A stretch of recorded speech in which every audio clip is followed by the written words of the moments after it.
What do you think the future of terrestrial television is? Do you think there is going to be a place for it, or do you think everyone's going to move over to video on demand? So conventional forms of watching TV will exist in Africa until bandwidths are sorted out. Telcos are giving really good rates on high bandwidths. So I think there's a while before we see the conventional form of television and television viewing actually changing. There's definitely money in content, and this is the reason why content's become such a big thing, is that brands have now stopped trying to make ads that live for like 30 seconds and recreate those every other year, which is a waste of money. And the idea around content is content exploitation, but also it does a number of jobs: brand building, advocacy, relevance, resonance. And so it's a far faster way to get to an audience, and not just to get to it, like get into their hearts and their minds.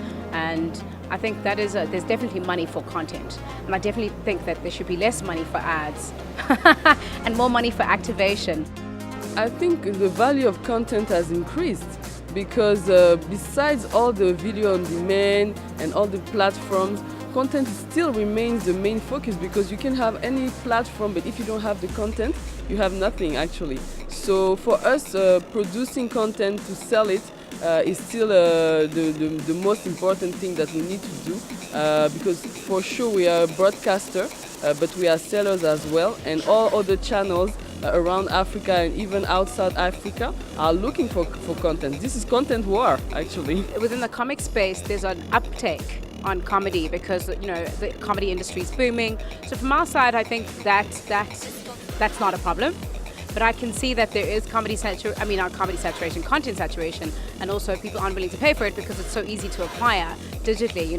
Everybody's now a content creator. A lot of our selling is very direct. We cold call, write emails, and we meet with people. And we tell them we've got stuff they might like. They may or may not like it, and that's how it goes. And I don't think I don't find that it's a complex industry. If people see something and you've shot it and it makes sense to them, they'll take it. The bottom seems to have fallen out of the licensing industry in terms of money being offered for product at the moment, because there seems to be such a glut of product out there. What are you guys encountering with regards to fees? The kinds of fees that you're being offered for your product from an international perspective? Yeah, so you're absolutely right. Of course, economies have taken hits in various countries in Africa, whether it's Nigeria or where the dollar and the oil prices have affected the naira and the dollar rates.